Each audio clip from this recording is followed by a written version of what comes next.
तुम तो चिल्लाते जाओगे, बहुत से आते हैं बाबा जी हम आपका उपदेश नहीं सुनना चाहते। हमने कहा भाई बहुत अच्छी बात, हम उनसे बुरा कब मानते। चोर आओ, डकैत आओ, ये आओ, सब आ जाओ, बड़े ध्यान से मेरी बातों को तो वो तो लेके रख लेना। अब मैं कुछ आपको सुनाना चाहता हूँ। वर्ण व्यवस्थाएं थी, उसका आपने उल्लंघन किया, उसको तोड़फोड़ दिया, उसको बिगाड़ दिया, नष्ट और भ्रष्ट कर दिया, तो आप सब के सब लोग रो रहे हैं। कोई ऐसा नहीं है कि जो नहीं रो रहा, सब रो रहे हैं। अगर कहो कि नहीं भाई धनी मानी हंस रहे ना, वो तुमसे ज्यादा रो रहे हैं, वो तुमसे भी ज्यादा भयंकर रो रहे। लेकिन तुम क्या कहते हो कि नहीं धनी हंस रहा। मैं कलकत्ते में बैठ के एक बगीचे में चुपचाप बैठा हुआ था, तो दो आदमी बड़े सेठ पास में बैठ गए और आपस में बात करने लगे। अरे क्या जमाना आया, क्या मुसीबत है कि दिन में खाना भी नहीं खा सकते हैं, क्या आफत है। इससे अच्छा तो यह है कि बेचारा ये गरीब सो रहा है, ये बड़े आराम में बड़े सुख में है, और हम इतने पैसे वाले, मकान वाले और सब कुछ होते हुए और इतनी परेशानी में। तो हमने कहा अरे सेठ जी क्यों आप चिल्ला रहे हो, पहले तो तुम ये देखो कि ये जो सो रहा है वो कौन है, उसको जगाओ। उसको जगा गया, भाई तुम कौन हो। कह लगे अरे बाबूजी हम तो ठेला चलाते हैं। कितना दिन में कमाते हो? बाबूजी बड़ी मुश्किल से 20 रुपए मिल जाते हैं। तो अरे भाई ये बताओ कि दुनिया में सुखी कौन है? कह लगे जिनके पास कोठियां, जिनके पास मोटरें, जिनके पास कपड़े, जिसके पास धन है, और जिसके पास ये और जिसके पास वो बहुत। हमने कहा देखा सेठ जी तुम कितना रो रहे थे, और ये क्या कह रहा है कि तुम सुखी और तुम कह रहे थे सुखी, दोनों ब्रह्म, न वो सुखी न वो सुखी। मैं वो सोच रहा है ये सुखी होंगे, ये सुखी होंगे। वो जो जिनके पास कोठियां, उनको वो तो बाबा जी जानते हैं, उनको कोई सुख नहीं। तब तो बाबा जी कहते हैं कि हमको कोई खरीद नहीं सकता।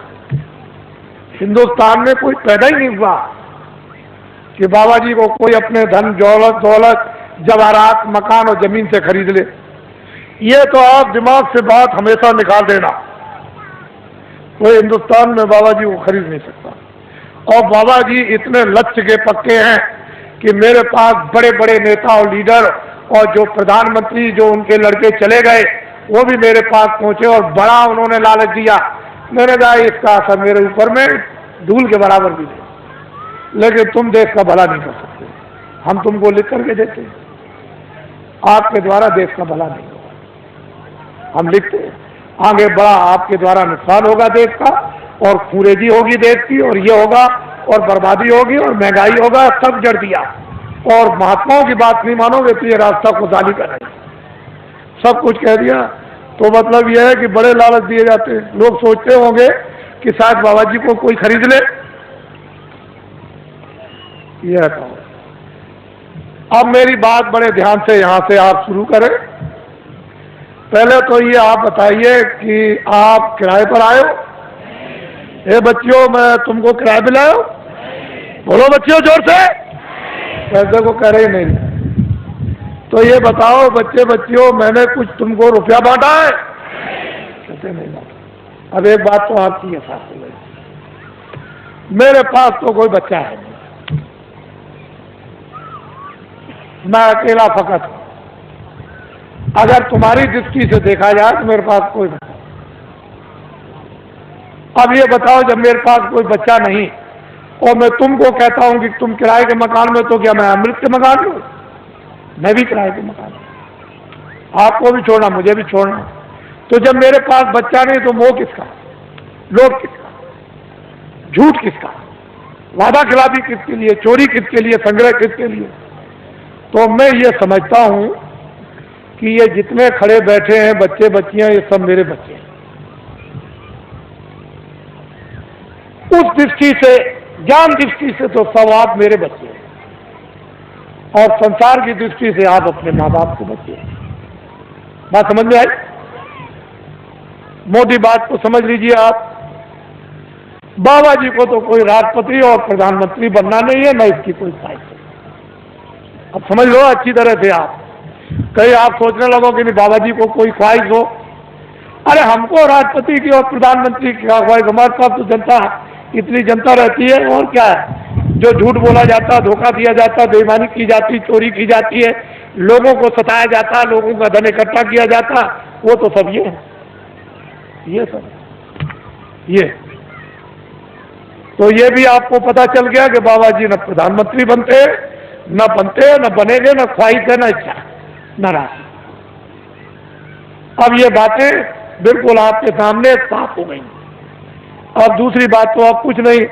अब ये उत्तर प्रदेश में जो ये कहा गया है, अखबारों और रेडियो पर बड़ा जोरदार भाषण जो सीधा दिया गया है, तो लोगों ने सोचा होगा कि अरे भाई बहुत अच्छा है, देश में बड़ी तकलीफ, सूखा और अकाल की आ गई, और बड़े लोग जो हमारे नेता और लीडर है बड़ा ध्यान रखते हैं, बड़ा ख्याल। असल में जब सत्याग्रह चल रहा था तो इन्हीं नेताओं और लीडरों को लोग क्या कहते हैं? देवता है, देवता। अरे हिंदुस्तान के लोगों, जब देश में 30 साल सत्याग्रह चल रहा था, उस समय पर कहा गया था कि अपने देश का कपड़ा तुम कपास पैदा करो खेतों में, और उसका मोटा दरी के बराबर सूत बुनो, और उसका तुम कुर्ता बनो और पैजामा या धोती, और वो उसका नाम है खद्दर, उसको तुम पहनो तो देश आजाद हो जाए। हमने 30 साल ये सुना। क्षमा कीजिएगा, माफ कीजिएगा, ये सब स्पीचेस पूरी 30 साल सुनी और अंग्रेजों का राज होश में देखा।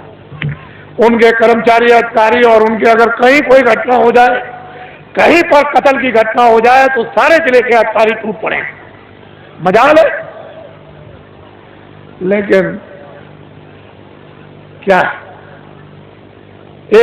6 पैसे तोला चांदी मेरे सामने, शुद्ध प्योर, कहीं मिलावट का नाम निशान नहीं, 12 रुपए तोला सोना मेरे सामने बिकता था। 6 पैसे मजदूर को मजदूरी मिलती थी, और बेईमानी का नाम नहीं था, और पूरा गुजारा होता था मेरे सामने की। 1 रुपए का 60 किलो चावल, 60 किलो गुड़ और 60 किलो चना बाजार में बिकता था, देहातों में तो छोड़ दीजिए। और सब लोग, ये इनकी व्यवस्थाएं बनाई हुई थी कि 1 इंच की भी जमीन किसी के पास नहीं है तो बड़ा ही तुम चले आओ खेत में, 1 बोझा बांध लो, लोहार बांध लो, धोबी बांध लो, ब्राह्मण बांध लो, जिसके पास जमीन नहीं खेत में आ जाओ, 1 गट्ठा बांध के। और 100 घर गांव में हुए तो 100 गट्ठे उसके 1 फसल पर हो गए। 2 फसलें होती थी 6 महीने के बाद। 100 गट्ठे धोबी, 100 गट्ठे बड़ई, 100 गट्ठे नाई, 100 गट्ठे ब्राह्मण, ये बांधते थे। और उस वक्त में 1 गट्ठा वो तो 200 गट्ठे हो गए एक के पास। क्या जरूरत है उसको खेती जोतने की और खेती रखने की, उसका तो पूरा। और ये हमारे छत्री और ब्राह्मण चुपचाप बच्चों को भेज दें, चले जाओ नाई के पास अनाज है, बड़ई के पास रखा हुआ, धीरे से सफाई पर ले आओ। और ये चुपचाप बेच करके बच्चों को अनाज रात को अंधेरे में, कि हम फसल आएगी घर में अब नहीं है तो जाओ ले आओ, और मैं ब्याज के सफाई पर दे देंगे। हमने देखा ब्याह शादी में ये छत्री और ये ब्राह्मण उन छोटे लोगों के काम, कपड़ा देना, ये देना, वो देना, अनाज देना, दूध देना, और फिर घी देना, लकड़ी देना, किसी तरह की छोटे को कोई तकलीफ नहीं हो पाती। हमने देखा कोई छोटों के साथ अन्याय तो कर ले, हम देखते तो हमने देखा 30 साल सत्याग्रह देखा। क्षमा कीजिएगा, 48 में आजादी मिली, 5000 भी हिंदुस्तान में कदर करने वाले नहीं थे। समूचे हिंदुस्तान में पाकिस्तान को भी मिला दिया जाए, उसमें भी, और लंका को भी मिला दिया जाए, तो 5000 हिंदुस्तान में कदर करने वाले नहीं थे। जब ये कहा गया कि देश आजाद हो गया, कदर कर लो, कहने लगे हम नहीं करेंगे, अपने घर और मकान कौन जलवाएगा, कौन बर्बाद कराएगा, इतना खौफ था। और एक दिन की आवाज पर इन बच्चों ने 1 करोड़ ने टाट, चलो जंगलवासियों, चलो चलो जंगलवासियों, आप अपनी जगह पर रहो बच्चों, वही धीरज के साथ सब लोग उसी जगह बैठे रहो, अपनी अपनी जगह पर बैठे रहो।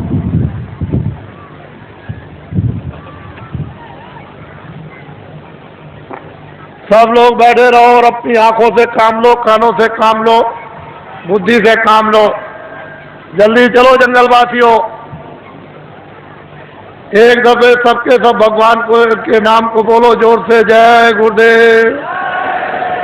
बैठ रहो बच्चियों, बच्चियों बैठ जाओ, सबके सब बैठ रहो, वहीं बैठ रहो, घबराओ मत। एक ही साधे सब सदे, एक दिन की आवाज पर 1 करोड़ लोगों ने, इन बच्चों ने बोरा पहन लिया। इस देश के अंदर 1 करोड़ बच्चे बोरा पहने हुए हैं। कौन हिंदुस्तान में नेता और लीडर पैदा हुआ जो एक दिन की आवाज पर करोड़ों बच्चों को ये टाट, ये बोरा, ये जूट पहरा दे? इनको देखो आप, पहले इतनों को देख लो, अभी तो आप आगे बहुत कुछ देखना है। इनको देखो, ये आपके सामने आ रहे हैं, बदन पर बोरा तो नहीं पहरे। मर्यादा के लिए एक लंगोटी तो जरूर है, लेकिन इनको देखो आप। जल्दी चलो बच्चों, जल्दी से इनको देखिए आप। हमको ये दिखाना है आपको कि एक दिन की आवाज पर इस देश के लिए, देश के काम के लिए, देश की सुरक्षा के लिए, देश के न्याय के लिए, देश की व्यवस्था के लिए, काश्तकारों के लिए, कर्मचारी अधिकारियों के लिए, मजदूरों के लिए और छात्रों के लिए, सेठ और साहूकारों के लिए, अगर 1 करोड़ बच्चे एक दिन की आवाज पर ये टाट पहन ले तो ये कोई साधारण और आसान काम नहीं है। तुमने इतनी बड़ी बड़ी ताकत लगा दी और 5000 को भी तुमने खतर और टोपी पैजामा धोती नहीं ठहरा पाया, और 1 करोड़ बच्चे टाट पहरे देश में घूम रहे हैं। पहले तो लोगों ने सोचा था कि बाबा जी मजाक कर रहे होंगे। बाबा जी कोई किसी के साथ मजाक नहीं करते। इनको देखो अपनी आंखों से, बच्चे और बच्चियों बैठे रहो, वहीं से सब कुछ दिखाई देगा। क्यों घबराते हो?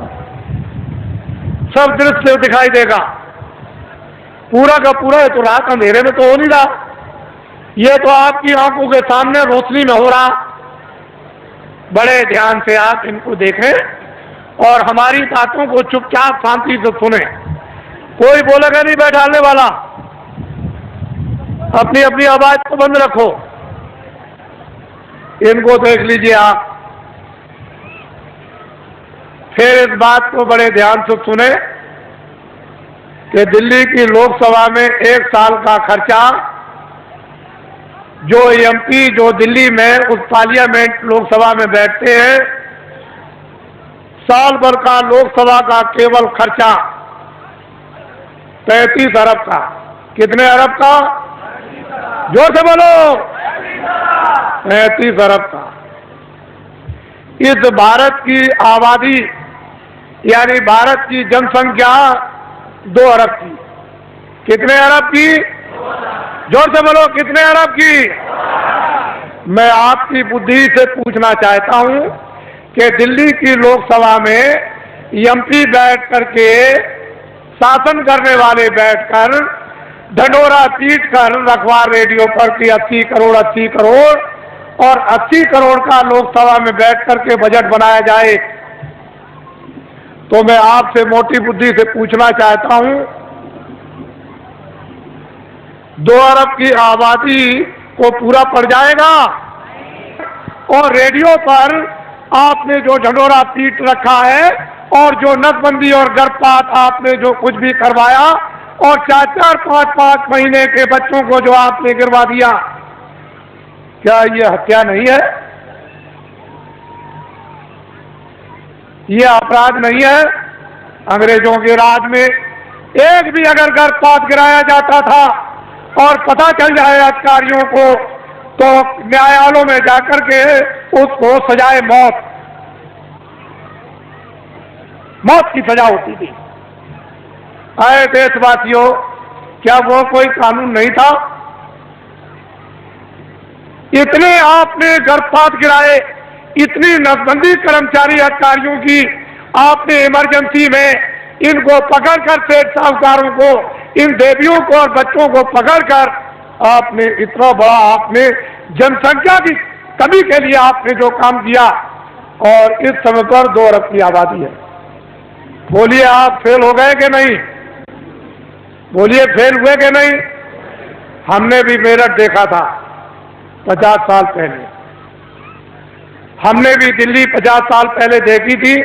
एक मामूली सी दिल्ली थी, वो चांदनी चौक के इर्द गिर्द ही आबादी थी और बाकी दिल्ली में कुछ नहीं था। हमने अपने आंखों से देखा था। आज उस दिल्ली को देखिए तो एक जो दिल्ली से 30-40 किलो की मील की दूरी पर गांव भी होगा, वो भी शहर बच गया। हमने देखा था। आपने सबसे पहले आपने प्रजातंत्र में ये शासन करने वालों ने अपराध किया है कि इस जनता प्रजातंत्र जनता के सामने आपने जनता की चोरी की, और ये अभी तक आपने नहीं बताया कि भारत की आबादी इतनी है। बोलिए अपराध है कि नहीं? बोलिए है अपराध। ये सबसे बड़ा अपराध भारतीय संविधान ये कहता है, बड़ा भारी अपराध है। जनता की प्रजातंत्र में चोरी नहीं करनी चाहिए, और आपने क्यों चोरी करके रखा है इसको मैं बताना नहीं चाहता। मैं आपसे सबसे ये पूछना चाहूंगा, आप तो गृहस्थ आश्रम में बाल बच्चों में रहते हो, क्या आदमी अपनी स्त्री से कोई घर का या बाहर का राज छुपा सकता? कोई आपका गोपनीय भेद आपका यानी स्त्री से आप छुपा लेंगे? तो जब घर का और बाहर का कोई भेद स्त्री से नहीं छुप सकता है, तो क्या कोई फरिश्ते ऊपर से उतर आए? मान लो अगर कोई विदेशी देश का आदमी विदेशी देवी से, औरत से शादी करे, तो शायद हो सकता है कि वो बहुत बड़ा हो गया है, वो अपनी स्त्री से अपना राज छुपा लेगा? नहीं छुपाएगा। तो ये बताओ कि देश का आदमी विदेशी औरत से शादी चलते फिरते में करे, मंदिर भी ना हो और मस्जिद भी ना हो और मुल्ला भी ना हो और पंडित भी ना हो और दरिया का किनारा भी ना हो और कोई मंदिर और मठ भी ना हो, गिरजाघर भी ना हो, और चलते में अगर शादी कर ले तो उसको राजा बना दोगे? तो आपने ये सबसे बड़ी गलती क्यों की? भारत के प्रधानमंत्री ने विदेशी स्त्री से शादी की है, और आपने ये अपराध क्यों किया कि उसको राजा बनाया? क्यों आपने ये अपराध कर डाला, ये बताइए। ये देश के लिए, जनता के लिए, ये अपने गौरव के लिए, अपनी जाति समाज के लिए ये क्या छोटा अपराध है? अब ये बताइए, जब आपने प्रधानमंत्री राजा बना दिया तो कोई गोपनीय अपनी स्त्री से राज छुपा सकता है? तो ये सिद्ध और साबित हो गया कि मंत्रालय का, फौज का और उनका, और जो योजना बनाते हैं, जो कमजोरियां हैं इस प्रजा की, इस जनता की, इस देश की, इस हथियारों की, उड़ने वाले हो, मारने वाले हो, जो कुछ भी फैक्ट्रियों का उत्पादन हो या संग्रह हो, वो सब विदेश में चला गया। मैं एक बात और आपको ये बताना चाहता हूं, उस समय पर ये राष्ट्रपति जो आए तब तो नहीं थे, लेकिन हमारे सरदार राष्ट्रपति थे जो रिटायर हो गए। उस समय पर यानी भारत की टकसाल करेंसी विदेशों में छपने के लिए दे दी गई। टकसाल और करेंसी विदेशों में छपने के लिए दे दी गई। भारत का संविधान और भारत की नीति, आप एमएलए और एमपी, और मतलब यह है कि जो भी संसद सदस्य हो वो राष्ट्रपति से शपथ ग्रहण करते हैं कि हम अपने भारत का, भारत की जनता का, भारत के विकास का और फौज के सामान का हम कोई भी प्रतिज्ञा करते हैं गोपनीय भेद किसी विदेशी को नहीं बताएंगे, और अपनी करेंसी किसी विदेश में नहीं छपवाएंगे।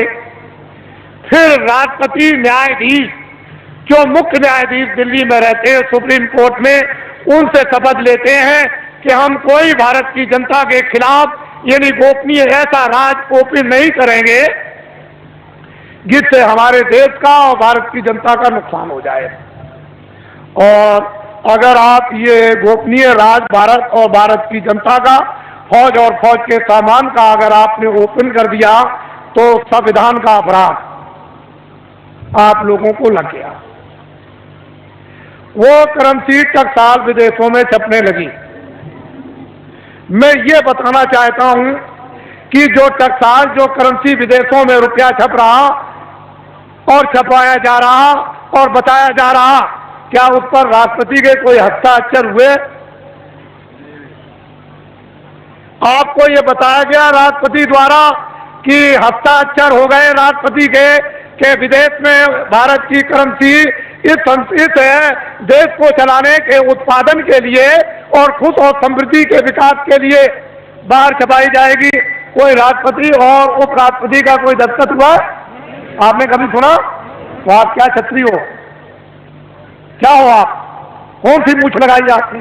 कौन से बाल लगाए? और फिर क्या तुम छत्री हो? क्या रखे हो बुद्धि और क्या तुम वीरता रखे हो? तुम्हारे पास में क्या ज्ञान है? ये तो भारतीय संविधान कहता है। इतना बड़ा राज इस भारत की जनता के साथ, विकास के साथ और देश के कानून के साथ ये पूरा जो इसका खिलवाड़ किया गया, ये क्षमा योग नहीं है। मैं कुछ नहीं कहना चाहता। आपकी तकलीफ जो इस मंच पर पटकते हो, दर्दों को, उसकी वजह से मुझको ये सब आपके सामने आना पड़ा। और मैंने तो अभी कुछ नहीं कहा, इसमें क्या मसाला भरा हुआ आपको तो कुछ मालूम नहीं है। ये तो मैं बताना चाहता हूं, वो संसद सदस्य जिनको आपने चुन करके विधानसभाओं में और लोकसभा में भेजा, उन्होंने इस पर आलोचना क्यों नहीं की? वो तो ज्ञानी थे, वो तो तुम्हारे भेजे हुए थे, तुम्हारे नुमाइंदे थे कि तुम्हारी तरफ से, तुम्हारे देश की तरफ से, तुम्हारे कानून की तरफ से, तुम्हारे उत्पादन की तरफ से, तुम्हारी खुशहाली की तरफ से बोलेंगे। तो वो संसद सदस्यों ने क्यों नहीं कहा? क्यों नहीं शोर मचाया? उनको दिल्ली में शोर मचाने की जरूरत नहीं, लखनऊ में शोर मचाने की जरूरत नहीं। वो लौट करके आते और जनता में शोर मचाते। सच्चा न्यायालय ये था, कहीं जाने की जरूरत नहीं, ना वो कहीं उधर जाना, आपको किसी गवर्नर के यहाँ जाना, ना आपको किसी कमिश्नर के यहाँ जाना, ना एसपी के यहाँ जाना, ना डीएम के यहाँ जाना, ना किसी दफ्तर में और न्यायालय में जाना। ये सच्चा न्यायालय तुम्हारा था, ये वोट का न्यायालय था। जब तुमको ये अधिकार मिला तो तुम यहाँ चिल्लाते आकर के कि वो करेंसी जो है बगैर राष्ट्रपति के दस्तखत के, बिना उपराष्ट्रपति के दस्तखत के वो करेंसी विदेशों में छापी जा रही। अब तुम्हारे पास क्या रह गया? ये भी नहीं है, लंगोटी भी उतर जाएगी, ये भी चली जाएगी हाथ से। और वो कत्लेआम होगा जो बाबा जी पहले से सुनाते चले आए। सरेआम बाजार में कोई भी तुमको देखने वाला नहीं होगा। तुम्हारी बहु बेटियों को जब लोग खींच करके ले आएंगे और सड़कों पर डाल लेंगे, तब तुम कहोगे चलो बाबा जी के पास दौड़े। ये काम आएंगे आपसे, ये खड़े हुए ये काम आएंगे, यही आपके काम आएंगे। इसरो देश वीरों का देश है, क्षत्रियों का देश है, विद्वानों का देश है, ब्राह्मणों का देश है, सत्कर्मियों का देश है, त्यागियों का देश है। आप इसको अनाचार्यों का देश बना डाला। इसलिए आप इससे कहो, गांव-गांव में आपको जरूरत नहीं है, ना आपको दिल्ली में किसी तरह के सत्याग्रह की, कोई आंदोलन की और फेरियों की जरूरत नहीं है, ना दफ्तरों में आप जाते हो। ये बेचारे हमारे जो इंस्पेक्टर है यहाँ, ये कोई जा रहा दिल्ली, कोई लखनऊ जा रहा, कोई जा रहा, तो वहां रैली निकलेगी, सत्याग्रह होगा। आज इसका सत्याग्रह, कल उसका सत्याग्रह। आप उस मजिस्ट्रेट का, उस डीएम का, उस बेचारे जो रक्षा करते हैं, उनका समय तो वहां चला गया, तब तक डकैती हो गई, तब तक यहाँ कत्ल हो गया। तुम चिल्लाए दरोगा जी, तुम चिल्लाए एसपी साहब, ये तुमने क्या कर दिया? और वो बेचारे चले गए वहां उनको बचाने के लिए। अरे ये क्यों करते? कहीं जाने की जरूरत नहीं। बस अब एक काम करो, लाओ इधर पकड़ाओ, एक ये काम करो, ये भूमि जोता खेतिहर काश्तकार संगठन की जो आधारशिला 10 सितंबर 1987 में रखी गई ग्राम देवलखा, तहसील केसरगंज, जिला बहराइच। लोगों को मालूम नहीं था, वो तो मजाक समझते थे कि बाबा जी मजाक कर रहे, आधारशिला कितने आदमियों के बीच में, ये तो आपको कोई इतने आदमी इकट्ठे नहीं कर सकता। उनको तो ये पता नहीं था कि बाबा जी इतनी जल्दी जल्दी काम करेंगे। तब तक फौरन घोषणा हो गई, 5, 6, 7 को फौरन चलो हरदोई, और काम का भूम जोता खतियार का खंडे, हमको शक्ति दो, हमको ज्ञान दो, हमको बल दो। देखो आप फिर देखिए, आप इस झंडे को ले लो। इस झंडे को लेने के बाद किसी की रैली में नहीं, बाबा जी की अपील है, किसी के सत्याग्रह में नहीं, कोई धरना नहीं देना, किसी मजिस्ट्रेट को या किसी एसपी को, किसी कमिश्नर को और किसी डीएम को या किसी अधिकारी कर्मचारी को वहां जाकर के उसका गिराव नहीं करना। इस झंडे को ले लो। अगर आप लोगों ने अपना झंडा जो ले लिया, जो आपका झंडा मैं पकड़े हुए हूं, मेरा झंडा तो ये बाद में बनेगा, अभी तो आपका झंडा है। अगर मैं इस झंडे को ले लेता तो आप कहते बाबा जी मेरा झंडा तो है नहीं, तो आपका झंडा, ये आपका झंडा मेरा नहीं, मैं तो इस झंडे को लिए। तो देखो वो, मैं तो वो काम कर रहा था, और वो झंडा टाट वालों का, दूरदर्शी का, वो अलग है, और वो आपका उधर फैलना। इस झंडे को ले लो और ये ऐलान कर दो गांव गांव में कि भूम जोता खतियार का अस्कार ये अपना अपना झंडा लेकर और फौरन सभाएं करें, और जल्दी से जल्दी, और देर करने की जरूरत नहीं है। वो अपनी अपनी तकलीफें गांव में सब बताएं इन टाट वालों को। जो भी आपको पर्चे मिल जाए प्रस्ताव के, उसमें ट्रैक्टर का कर्जा, ट्यूबवेल का कर्जा, नाली का कर्जा, कुएं का कर्जा, इंजन का कर्जा, मेड़ का कर्जा, भैंस का कर्जा, बैल का, घोड़े का, गधे का, बकरी का, सुअर का, और हलों का, और यंत्रों का, और खाद और गैबर गोश्त का, और खादों का, और बीजों का, जितना भी कर्जा 40 सालों का सरकारी रदा तुम दे सकते हो कि नहीं दे सकते हो, वो झंडे लेकर के तुम बखास्त करो और अपनी चीज को पटको जल्दी से, और ये कहो कि झंडे अब हम इस योग नहीं रह गए, हम में ये समर्थता नहीं रह गई, अब हमारा 40 सालों का सरकारी जितना भी कर्जा है वो मैं ब्याज के माफ हो जाना चाहिए। बस आप अपनी आवाज को बाहर निकालो, वो सुन रहा है, वो सब कुछ करेगा। तुम क्यों घबराते हो, लेकिन आवाज नहीं निकालोगे तो कुछ नहीं हो सकता है। और जब तुमने झंडे लिए और गांव गांव में प्रस्ताव पास हुए और कमेटियां इन भूम जोता खतियार काश्तकारों की जब स्थापित होने लगी और अध्यक्ष और उपाध्यक्ष जैसे ही गांव गांव में बनने लगे, अगर वो नेता लीडर जो सड़क थे, जो रास्ते में पकड़कर फौरन उसी दिन पकड़ करके और फौरन कुर्ता टोपी पहनाकर और डिक्लेयर रेडियो अखबारों पर कर दिया, मोहर लगा दी कि ये नेता हमारी पार्टी का है, वो सड़क था अपने पास, उसको कह दिया, बस कह दिया कि इसको तुम अपना मतदान, अपना वोट हिंदू मुसलमान और सिख ईसाई दे दो। उस बेचारे को ये भी धोना नहीं आता था, ये पीछे से धोना भी, टट्टी पेशाब भी नहीं आती थी, और सड़क छात्र नेता बन गया, दिल्ली में एमएलए और एमपी बन गया। अधिकारियों तुम नहीं जानते हो, जो हम कहें उसको करना। अरे भाई कानून, अब कुछ नहीं, कानून को हम कुछ नहीं समझते, कानून रद्दी की टोकरी में डालो, जो हम कहते हैं वही कानून लीजिए, आपका भला क्या होगा। जब वो कहते हैं कि हम कहते हैं वो करो, कानून को रद्दी की टोकरी में डाल दो। ये सब अधिकारी और कर्मचारियों को पता है कि मेरे साथ जो सलूक किया जा रहा है, मैं बाबा जी सब जानते हैं। ये सड़क छाप नेता बन गए, और ये सड़क छाप नेता जो सड़क पर बन करके फौरन उनको मोहर लगाकर और आपसे वो वोट दिलवा दिया। अगर आपने झंडा बाबा जी की अपील पर पकड़ लिया, ये नर नारी बच्चे और बच्चियों ने, ये सब के सब पार्टियों के लोग अपने अपने झंडों को ऐसे फेंक देंगे और सब तुम्हारे झंडे के नीचे आ जाएंगे। अगर ना आ जाए तो इस बाबा जी को बाबा जी आप बोलिए, फिर समस्या का समाधान होगा कि नहीं? अब ये बताइए आप। मैं ये चाहता हूं कि ये भारत जो दिल्ली जो सत्ता है, जिसको आप सत्ता कहते हैं, हम तो चाहते हैं ये पकड़ लें और एक बार ये जो आपके सामने खड़े हैं ये आपको सत्ता दे दें। फिर इनसे हम क्या काम लेंगे तो शंकराचार्य जाने या राम जाने, या मतलब यह है कि वो कृष्ण के वो ऋषि मुनि जाने, लेकिन एक बार इन आपको जब सत्ता दे दें तो फिर आप सत्ता लेकर के फिर से नव निर्माण कर दिया जाए नए ढंग से और व्यवस्था आपके सुपुर्द कर दी। फिर आप कोई भी गलती करे, कभी भी कान पकड़ के बाहर, अभी गलती करेगा तो निकाल सकते हो? बोलो, निकाल दोगे एमपी को? बोलो, किसी मिनिस्टर को निकाल दोगे? नहीं निकाल दोगे।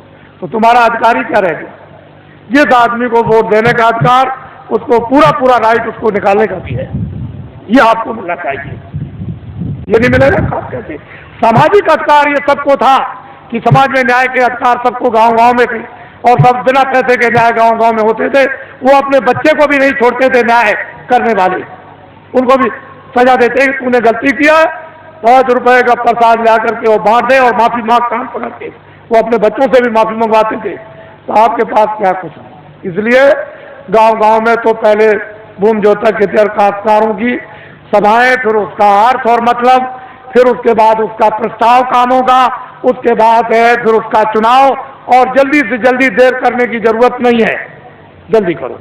जितनी जल्दी तुम करोगे, अब तो वो रास्ता निकल आया, जितनी जल्दी करो उतनी काम आपका होगा। कुछ आप करो, कुछ मैं मेहनत करूं और कुछ इसलिए मेहनत करा दूं और भगवान की कृपा हो जाए जल्दी काम। आपको तो चाहिए कर्मचारियों, अधिकारियों, सेठ और साहूकारों सबके हितों, जनहितों के लिए ये बाबा जी ने पूर्ण रूप से योजना बना ली। हमको तो कुछ नहीं करना, हमको तो ये टाट की लंगोटी भी उतरवा के फेंकवा देना।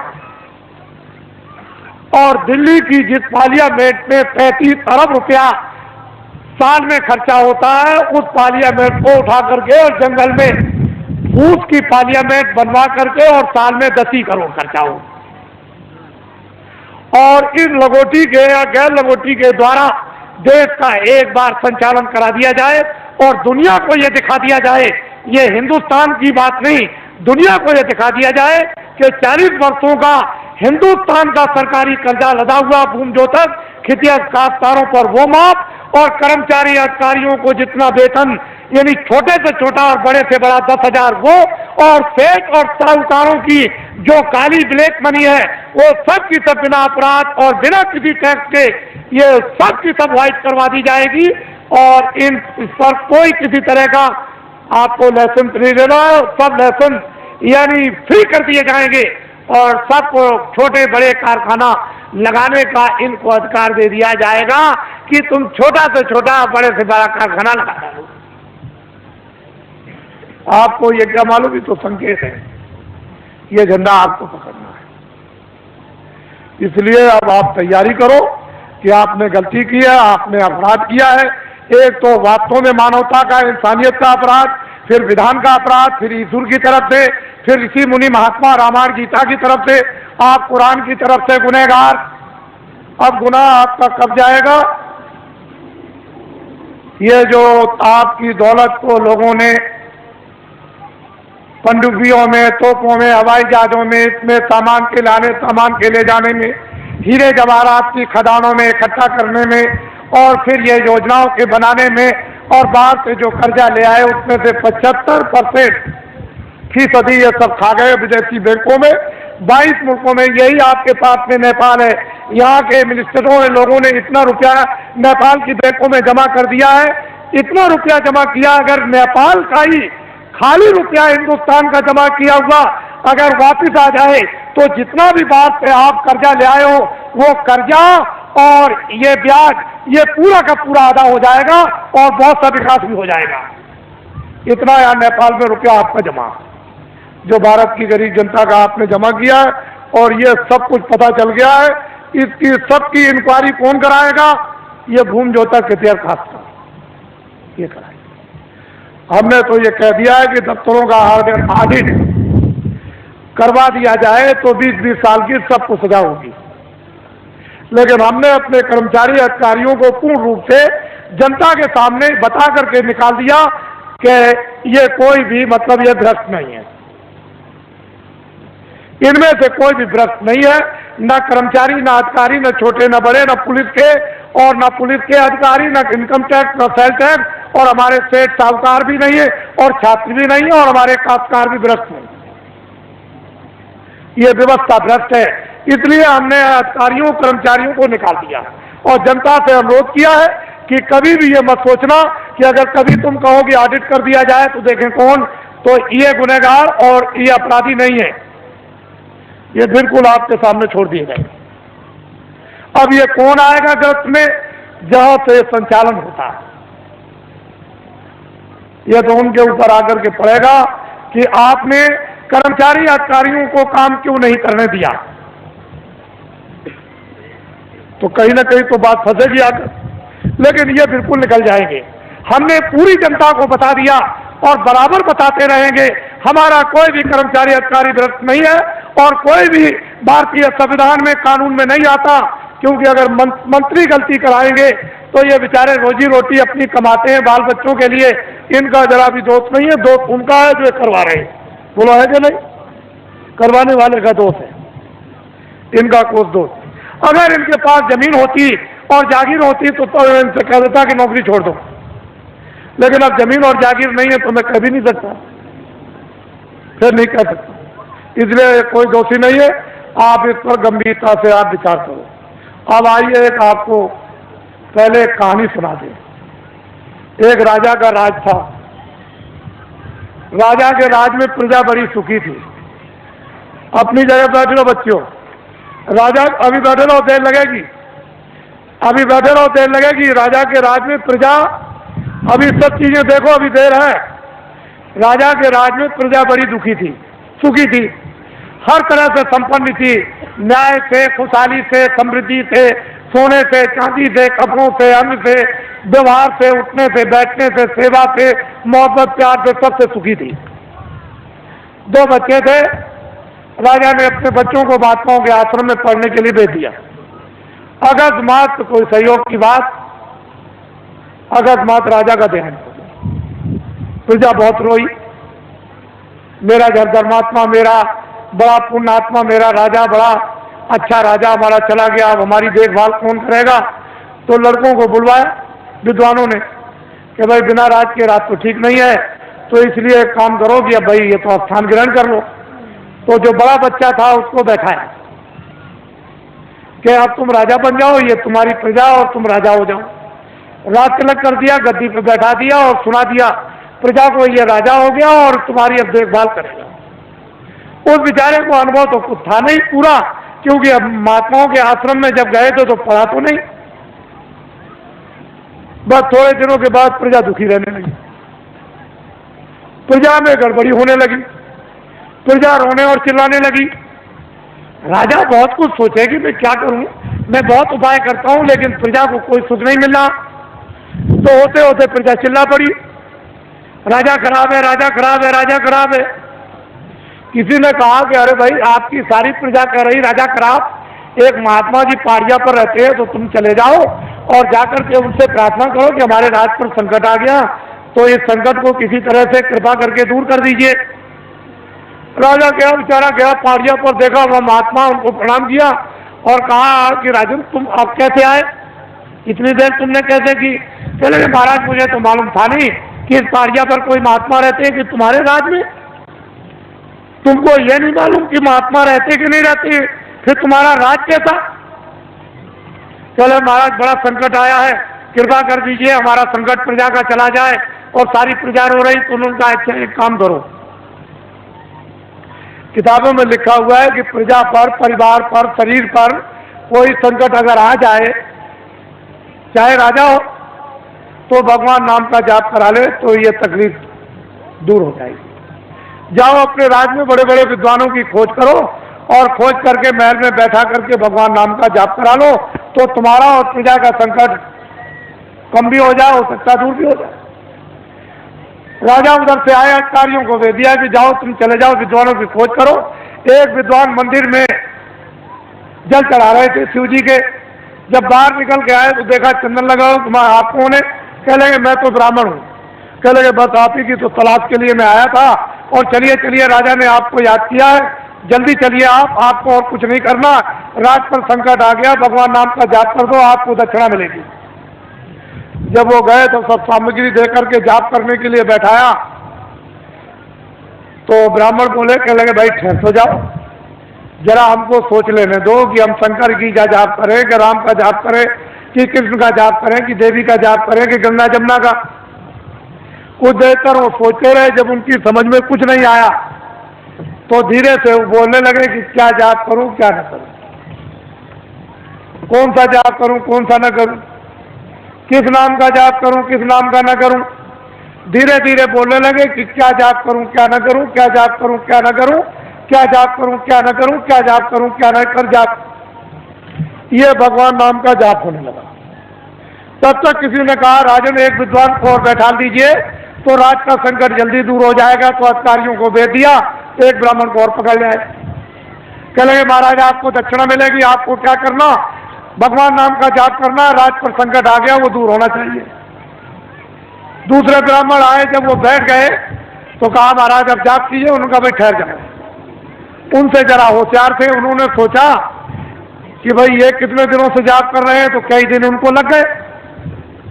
ये किस नाम का जाप कर रहे हैं, तो वो धीरे धीरे कहते थे क्या जाप करूं क्या ना करूं, क्या जाप करूं क्या ना करूं। तो दूसरे विद्वान कहने लगे जो ये करे सो मैं करूं, जो ये करे सो मैं करूं, जो ये करे सो मैं करूं, जो ये करे सो मैं करूं, जो ये करे। तब तक किसी ने कहा कि राजन अगर एक विद्वान को और बुला करके बैठा दो तो राज संकट जल्दी दूर हो जाएगा। तो दौड़े अधिकारी दौड़ाया तो तीसरे ब्राह्मण को और पकड़ जाए। वो दोनों से होशियार, उनसे कहा महाराज आपको अच्छी दक्षिणा मिलेगी, भगवान नाम का आप जाप कर दीजिए। तो जब बैठ गए तो उन्होंने कहा भाई ठहर जाओ, मुझे सोचने दो, विचार नहीं करने दो, जाप करने के लिए तुम्हें आए। उन्होंने सोचा कि पहले वाले विद्वान क्या जाप कर रहे, तो पहला कहता है कि क्या जाप करूं क्या ना करूं, दूसरा कहता है जो ये जाप करे सो मैं करूं, तो तीसरा कहता है कि धांधली कब तक चलेगी, ये धांधली कब तक चलेगी, ये धांधली कब तक चलेगी, ये धांधली कब तक चलेगी। तब तक किसी ने कहा राजन तुम्हारे राज का सब नाश हो जाएगा। अरे 3 विद्वान जाप के लिए नहीं बैठाए जाते हैं, ये त्रिदोष हो जाएगा तो राज में संपात हो जाएगा। चौथे विद्वान को जल्दी खोजो और उसको ले आओ, तब राज संकट जाएगा। तो दौड़ पड़े अधिकारी, चौथे को पकड़ जाए। जब चौथे आए तो तीनों से चौथे होशियार। उन्होंने सोचा कि भाई पहले वाले 3 क्या कर रहे हैं, तो एक कहता है कि क्या जाप करूं क्या ना करूं, क्या जाप करूं क्या ना करूं।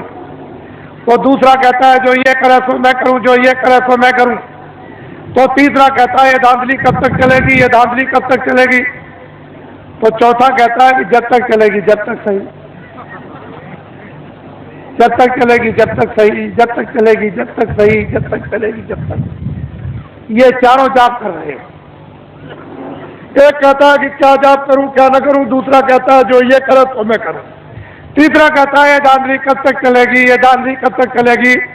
तो चौथा कहता है जब तक भारत की जनता नहीं जगेगी तब तक चलेगी, जब तक भारत की जनता नहीं जगेगी तब तक चलेगी, जब तक भारत की जनता नहीं जगेगी तब तक चलेगी, जब तक भूम जो तक खितिया का तार नहीं जगेंगे तब तक ये धांधली चलेगी। किसी ने आकर के कहा कि राजन बड़े बड़े विद्वान भगवान नाम का जाप कर रहे, उसको देखा जाए। तो आगे कहा मंत्री ने कि चलो सिपाहियों, राजा जाप देखना चाहते हैं। सिपाही गए, विद्वानों से कहा कि अरे विद्वानों, मंत्री और राजा आपके जाप को देखने के लिए आ रहे। कह लगे कोई चिंता फिक्र मत करो, कब आ रहे, कितने बजे से आएंगे, इतने बजे से आएंगे, चल पड़े। बस वो सब के सब विद्वान जोर से बोलने लगे क्या जाप करूं क्या ना करूं, जो ये करे तो मैं करूं, जो ये करे तो मैं करूं, ये धांधली कब तक चलेगी, ये धांधली कब तक चलेगी। तो चौथा विद्वान कहता है जब तक राजा साहब नहीं आएंगे तब तक धांधली चलेगी, जब तक राजा साहब नहीं आएंगे तब तक धांधली चलेगी। तो राजा साहब ने जब कानों से सुना कि अरे, एक कहता है कि क्या करूं जाप करूं क्या ना करूं, दूसरा कहता है कि ये करे तो मैं करूं, तीसरा कहता है धांधली कब तक चलेगी, ये धांधली कब तक चले, चौथा कहता है जब तक राजा साहब नहीं आएंगे तब तक चलेगी। तो राजा साहब ने कहा रे बदमाशों, मैं आ गया, तुम्हारी बदमाशी नहीं चलेगी। आप तो अभी क्या मालूम, आप लोग घबराओ मत, ठहर जाओ, वहीं बैठे रहो और मंत्री बनाओ। तो सबसे पहले गांव में जाने का कोई बुजुर्ग मिल जाए, छत्री मिल जाए, ब्राह्मण मिल जाए, कोई बुजुर्ग मिल जाए तो 4 बालों को सबसे पहले पैर छूना चाहिए। सारा काम तुम्हारा यह है। और कभी भी तुम किसी अधिकारी के सामने और कोई भी छत्री मिल जाए, ब्राह्मण मिल जाए, बुजुर्ग मिल जाए, उसके सामने तुम कभी कुर्सी पर मत बैठना। तुम्हारी कुर्सी ये जमीन है, खड़े हो जाओ, फिर पीछे घूम जाओ। ये जो बैठे विराजमान है ये आप सब आपके क्षेत्र के औरतें भी हैं, तो आप पहले इसको भी प्रणाम करो।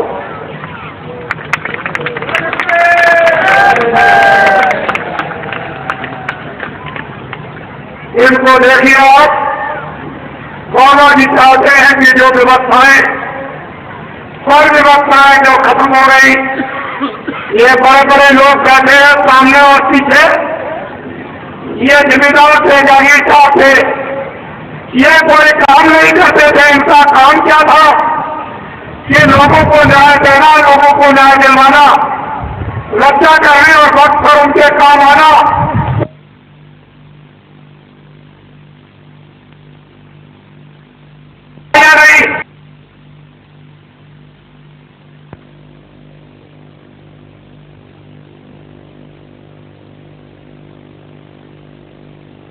झोला लेकर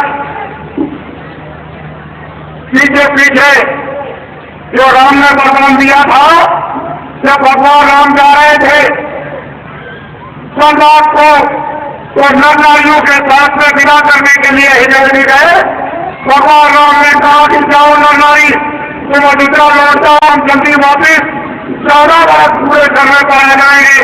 तो नर और नारी तो चले गए, लेकिन अयोध्या के हिजड़े नदी के किनारे पड़ गए।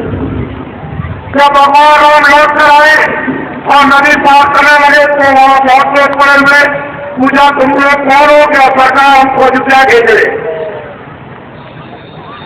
यहाँ कैसे पड़े हुए हो कि सरकार आपको विदा करने आए थे? जब आप वनवास 14 वर्ष के लिए जा रहे थे तो गए क्यों नहीं? कि सरकार आपकी नरनारियों को आदेश दिया था कि तुम अयोध्या लौट जाओ, हमने नानी। तो हम सरकार अगर आपके आदेश के विपरीत आपका आदेश भी हुआ तो ये पड़ गए। उन्होंने कहा जब तुम 14 वर्ष से हमारी तरह तुम समस्या करते रहे कि सरकार पूछ लीजिए आप। चले जाओ, हम बहुत प्रसन्न और खुश हो गए। हम तुमको ये वरदान देते हैं कि जब सहयोग आएगा तो दिल्ली का राज तुम विधवाओं को दे दिया जाएगा। और ये छत्रियों की आन और शान खत्म हो गए हैं। छत्रियों और ब्राह्मणों, हम चाहते हैं कि तुम्हारा खून बिल्कुल शुद्ध और साफ हो जाए और खून में ताकत आ जाए और तुम्हारी मूछ नहीं रह जाए, पैर की मूछ रह जाए। और अब तुम्हारा ये फिर से खून साफ करने का और देश की मूछ लगाने का ये काम है कि गाँव में तुम जल्दी से जल्दी चलो और होम योगा के साथ साथ ये वैचारिक क्रांति का ये झंडा उनसे पकड़ा दो। ये तुम्हारा काम है। अब तो तुम्हारा खून साफ हो जाएगा और तुम सच्चे तो कहलाओगे। ये तो परिश्रम करना ही पड़ेगा, इसलिए अब तुम बच नहीं सकते हो।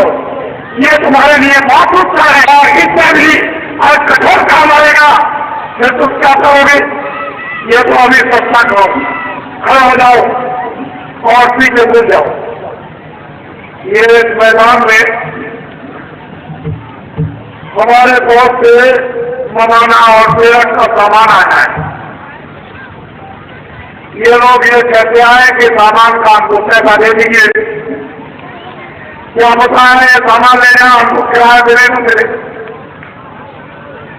ये अविश्वास महात्मा ऋषियों मुनियों के साथ कभी नहीं होता था।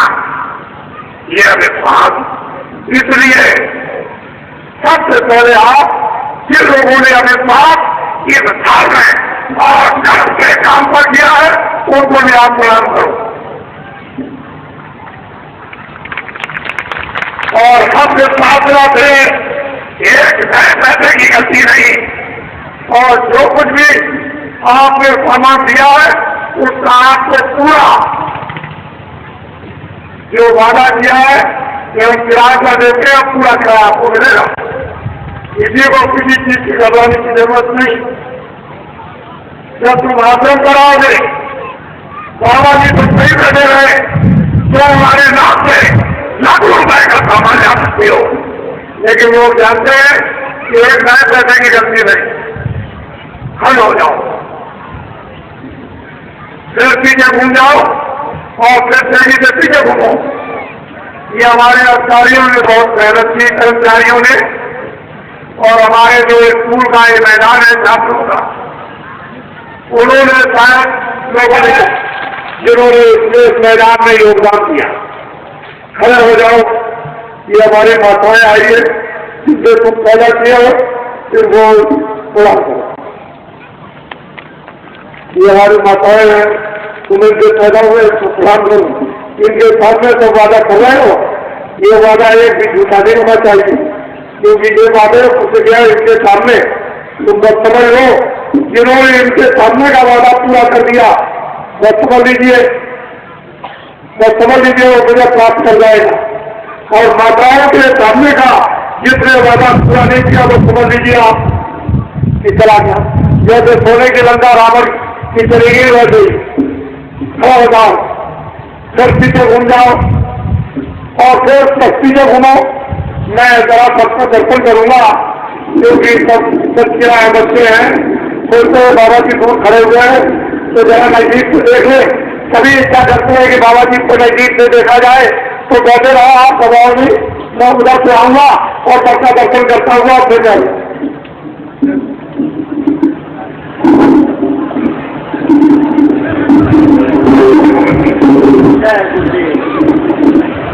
आपके दर्शन के लिए चल पड़े हैं बाबा जय गुरुदेव जी महाराज।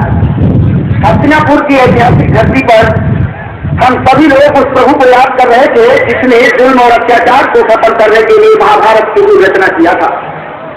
आज वो शक्ति उतर करके धरती पर होंगे तक क्षत्रिय का हत्यारों का जो समूह हिंदुस्तान की धरती पर 1.7 करोड़ है, उनके दर्द को दूर करने के लिए धरती पर उतर गई और धरती पुत्रों का दर्शन करने के लिए धरती का उजाला लाल भारत के इतिहास का एक अनोखा अध्याय लिखने वाला महापुरुष आपके सामने आपके दर्शन के लिए। आप अपने स्थान पर बैठ करके दर्शन करें, अपने स्थान पर ही आप बैठे रहें। बाबा जय गुरुदेव जी महाराज हट दया करके आपका दर्शन कर रहे हैं और आप उनके दर्शन से जो लाभ उठा रहे हैं, ये जो इतिहास और वक्त बतलाएगा। आप आज होम जो तक संगठन के इस ऐतिहासिक सम्मेलन हस्तिनापुर में जो 29, 30 और 31 तारीख को संपन्न होने को था, आज उसका ये आखिरी और समापन दिवस है। समापन के अवसर पर दर्शन कर रहे लोगों, आप कितने ही भाग्यशाली हैं, इसकी सराहना देवतागर भी नहीं कर सकते। आप सब अपने अपने स्थान पर बैठ करके ही दर्शन का लाभ लें, जिससे कि पीछे लोग की पूरी दर्शन की अभिलाषा से आए हुए हैं, उनकी भी अभिलाषा पूरी हो। बाबा जय गुरुदेव जी महाराज ने जो आप माताओं के सामने अपने भक्तों से जो प्रतिज्ञाएं कराई, देश के कर्मचारियों, अधिकारियों, देश साहूकार, नौजवानों और देश के भूमि तक के अधिकारों के संबंध में वो माताओं के सामने की हुई प्रतिज्ञाएं ये पूरा करेंगे।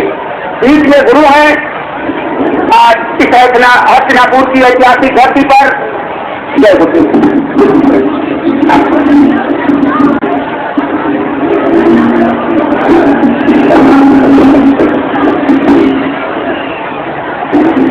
और सब लोग चुकाओ और फिर ध्यान से सुनो।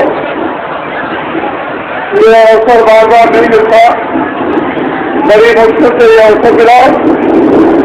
इनकी तरफ तुम लोग सबसे तो बैठ जाओ, सबसे तो बैठ जाओ, सारे जंगलवासियों बैठ जाओ, बैठ जाओ, बैठ जाओ बच्चों, बैठ जाओ बच्चियों, बैठ जाओ, खड़ी मत जाओ, बहुत ही ध्यान से सुनो। पहले वो लोग इस बात को अच्छी तरह से सुन लें कि लखनऊ में कोई कार्यक्रम लखनऊ में कोई भी कार्यक्रम फरवरी में नहीं होगा। लखनऊ में कोई कार्यक्रम फरवरी में नहीं होगा। अगले महीने में कोई कार्यक्रम लखनऊ में नहीं होगा। मैं 13 फरवरी और 22 फरवरी के बीच में जा रहा हूं आपके सौराष्ट्र में भावनगर के पास, जहां पर सोमनाथ मंदिर है। वहां धूमजोता खिजर खास लोगों ने वहां आह्वान किया है और बड़ी संख्या में जहां सोमनाथ मंदिर और सौराष्ट्र में उसी के पास में ये कार्यक्रम होगा। लेकिन तारीख उसकी 13 और 22 फरवरी के बीच में होगा। उसकी घोषणा मैं कल हो सकता है करूंगा, लेकिन आपके लिए तो उसमें गुजरे बड़ी दूर है और आप तो वहां जा भी सकते हो। ये सही के लोगों के लिए है। मैं लौट करके वापस आऊंगा तो मथुरा में होली का कार्यक्रम मथुरा में होगा और 13 फरवरी को उत्तर प्रदेश के सभी जिलों में धूमजोता खिजर संस्कार संगठन का वैचारिक ये सम्मेलन होगा। एक ही तारीखों में, चाहे 7 जिले हों चाहे 55 जिले हों, एक ही तारीख से पूरे उत्तर प्रदेश के जिले में धूमजोता खिजर संस्कार संगठन का सम्मेलन होगा। और 22 फरवरी को जो आगे महीना आ रहा है आज के बाद में 22 फरवरी को उत्तर प्रदेश की सारी तहसीलों में, जितने भी उत्तर प्रदेश में तहसीलें हैं, उन सभी तहसीलों में एक ही तारीख को धूमजोता खिजर संस्कार संगठन का सम्मेलन वैचारिक क्रांति का होगा। इसको याद रखेंगे अच्छी तरह से। होली का कार्यक्रम मथुरा में होगा। उसके बाद जब मार्च का महीना लग जाएगा तो मैं फौरन अभी उड़ीसा में जा रहा हूं, जहां धूमजोतों का बड़ा विशाल कार्यक्रम उड़ीसा में 7 जिलों में बड़े जोर से चल रहा। वहां लोगों ने आह्वान किया है कि आप वहां पर जल्दी से आ जाइए और ध्यान से बात को सुने अच्छी तरह से। ये आज अंतिम दिन है। 29, 30 और 31 जनवरी को आपके हस्तापुर में ये तीनों दिन कार्यक्रम आपके समक्ष में। मैं इतने समय में बहुत कुछ तो आपको नहीं बता सकता और इतना आप समझ भी नहीं पाओगे, लेकिन फिर ये बात सभी जितने धूमजोता खिजर संस्कार आए हुए हैं, जो खेती का काम करते हैं, वो कान खोल के सुन ले। और जंगलवासियों, ये हमारे धूमजोता बहुत परेशान तकलीफ में है। 40 सालों पर इन पर कर्जा लगा हुआ है सरकारी। ये 40 सालों का सरकारी सबसे बड़ा कर्जा ट्रैक्टर का, और ट्रैक्टर भी उसके साथ जोड़ लिया गया। जितने भी ट्रैक्टर के साथ जुड़े हुए जितने भी कर्जे सरकारी, वो ब्याज से धूमजोता खिजर संस्कारों का सरकारी 40 सालों का जो कर्जा ब्याज से कौन माफ करेगा? पहले तो आप इसको देखिए। आपको तो हम छोड़ भी दें, लेकिन माताएं जो सामने बैठी है उनको नहीं छोड़ सकते। ये आपके सामने है और मेरे सामने आप, ये भी मेरे सामने, आप भी मेरे सामने, और पीछे बैठे हुए वो लोग भी मेरे सामने। मैं चारों तरफ आपके मध्यस्थ का, मुझे अपना मध्यस्थ समझे। मैं इनको आदेश दूंगा कि ये काम कर दो, इनका काम क्या होगा वो काम कर देंगे। बस मेरा काम इतना रहेगा, मैं सिर्फ पूछूंगा कि जो मैंने इन माताओं के सामने प्रतिज्ञा की, वो 40 सालों का सरकारी कर्जा माफ हुआ कि नहीं, और 1 करोड़ आदमी मैदान में इकट्ठे होंगे। 1 करोड़ के बीच में बाबा जी पूछेंगे, जब वो सब से सब ये कह देंगे हाथ उठाकर, कागज से अपना साथ ले ही जाएंगे, जो पक्का कागज इनको मिलेगा जिस पर सरकारी महाराजी मजिस्ट्रेट का और बेल थमेले का, वो सब उस पर लिखा होगा पूरा का पूरा कि 40 सालों का सरकारी कर्जा 30 तारीख तक सब प्रथम में ब्याज से माफ कर दिया। ब्याज को लिखा होगा, किसी तरह कोई कर्जा नहीं। जब ये खासकार कह देंगे तो बाबा जी सच्ची बात मानेंगे इसके पहले। ये हमारे जो सरकारी अधिकारी जिसको कह दिया भ्रष्ट है, जिस व्यक्ति ने कर्मचारी अधिकारियों को कह दिया कि ये भ्रष्ट है, उसको इस्तीफा नहीं देना चाहिए था। देश के लोगों को उसने कह दिया कि जाते हैं। और व्यर्थ कौन है? ये ऐसे ही लगे। हमारे देश का कोई कर्मचारी अधिकारी व्यर्थ नहीं है। ये जो दिल्ली में बैठ के शासन करते हैं संपूर्ण रूप से यही भ्रष्ट है। और इनकी दवा सांस लगा के सामने बैठे हैं, ये दवा कर देंगे। इनको रास्ता अभी तक मालूम नहीं था, लेकिन अब इनके सामने रास्ता आ गया। घबराने की जरूरत नहीं, बाबा जी की अपील है। ये अपना झंडा पकड़ लो, किसी भी रैली में बाबा जी की अपील पर भाई को उनको पक्ष दिया साक्षात, यानी रैली में नहीं जाएगा, ना उनके सत्याग्रह में, न वो कमिश्नर का गिराव करेगा, न एसपी का करेगा, न डीएम का करेगा। किसी भी दफ्तर में गिराव करने की जरूरत नहीं। और न वो बिजली के बारे में पूछता है, न वो गन्ने के बारे में पूछता है। और फोन कर सकते हैं कामकाज को ये चाहिए कि ये झंडा अपना पकड़ ले। सबसे पहला काम ये झंडा अपना पकड़ ले। अगर एक के सादे से सब काम न पूरा हो जाए तो जो बाबा जी को आप सजा देना, सजा दे देना। हम सजा तुम्हारी तरफ से बोलने के लिए तैयार है, लेकिन झंडा आपको ये जान है के लोग कि उन्होंने अपना निजी झंडा पकड़ लिया और किसी झंडे के नीचे बहकावे में लोग लालच से नहीं आएंगे। और कभी कोई लोग लालच मत हो। बहुत तुम लोग लालच में आए, बड़े बड़े तुमने झंडों के लिए नारे लगाए कि जिंदाबाद मुर्दाबाद, इससे निकल गए वहां नारे लगाए, उस झंडे के नीचे उससे निकल गए वहां से झंडे, के झंडों से निकल कर और मरीज बनने की जरूरत नहीं। अपना झंडा नहीं, अगर तुम्हारा मर्ज न चला जाए तो दे देना। ये झंडा जंगलवासियों खड़े हो जाओ, नीचे घूम जाओ, उनको भी देखो। हमारे जहां बीच में बैठे दोनों तरफ, वो साथ वाले बैठे इधर घूम जो तक, ये विद्यार खासपास संगठन के, और फिर इधर घूम जाओ। सामने ये हमारे आए हुए हैं, ये कुछ सुनने के लिए बाबा जी के मस्तक में ऐसी नवीन नवीन योजनाएं जो आपको स्वप्न में भी मालूम नहीं होगी, इस खोपड़ी में है। लेकिन हमको बता क्यों दे, क्यों कि मुझे तो कोई लोग लालच है नहीं।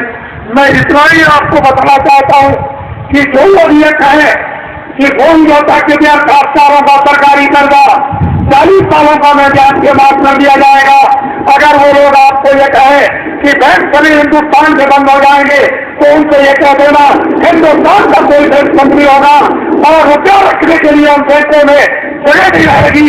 उस रुपये को रखने के लिए नई बैंकें और खोलनी पड़ेगी। उनके लिए जवाब है, उनको कह देना बाबा जी को कुछ नहीं चाहिए, जो बाबा जी समझते रहे। और ये बाबा कौन होगा? जितना विदेशों से कर्जा आया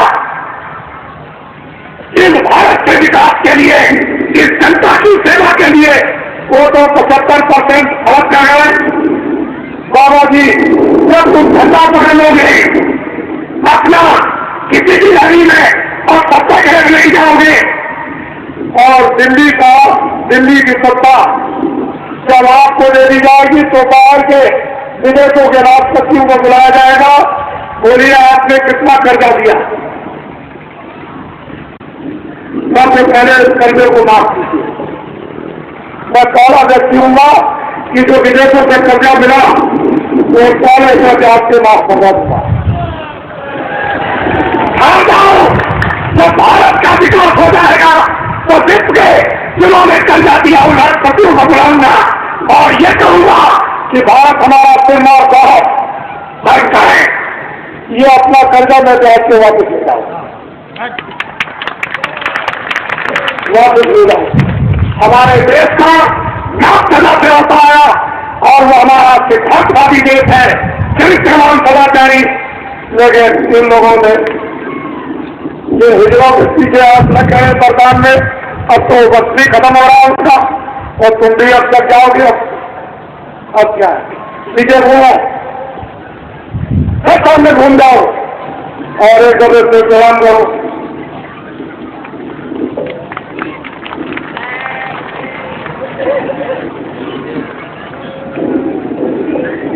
खड़ा हो जाओ और हमारी तरफ देखो। और अब हम आप अपने आपको और हमको हम आप दोनों मिलकर बुलंद।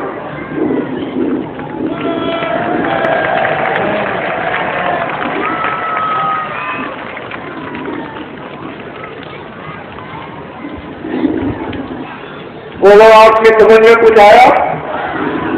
बच्चों, आपकी समझ में कुछ आया? तो बच्चों अब थोड़ा सा भजन भी कर लेना। रोटी बच्चों की सेवा, जब रात को सोने जाओ 5 मिनट 10 मिनट तो देख के भजन भी कर लेना। तुम्हारा भजन काफी हो जाएगा तो जाने लगे। और इधर तुम्हारे लिए हम मेहनत कर ही रहे हैं। ये सब चीजें तुम्हारी समझ में आ रही।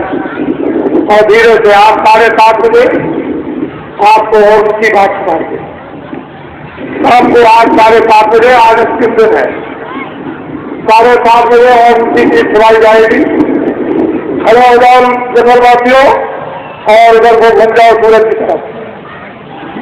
चलो सीधे चल लो, चलो आने को जंगलवासियों।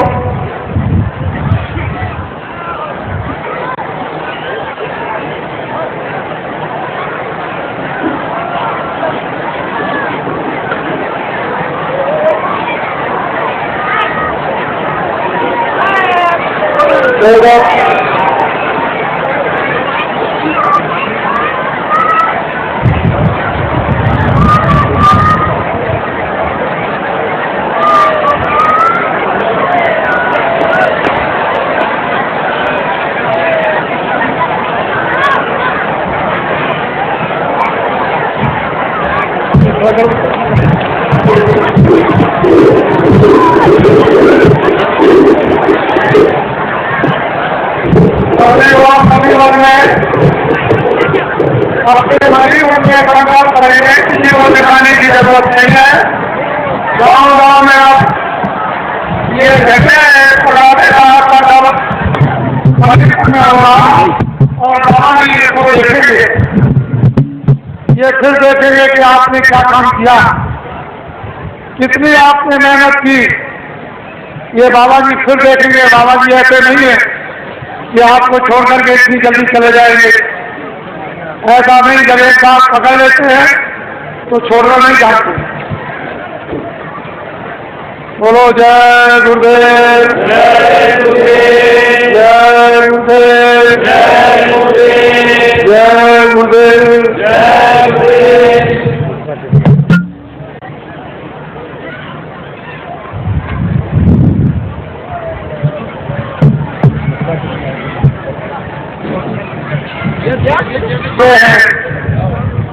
मथुरा के प्रसिद्ध 14 ये मथुरा में जो पूरा समाज चौकों का है उसके ये अध्यक्ष है। अरे मथुरा के 14 हैं और पूरे समाज के अध्यक्ष हैं, यानी जय गंगा मैया और जय जमुना मैया उस धर्म के सोच जगाने वाले। ये इनको देखिए, आप देखिए, और बाबा जी का आश्रम भी मथुराई में इन्होंने देखा है। बोलो जय गुरुदेव, जय गुरुदेव, बोलो जय गुरुदेव, जय गुरुदेव।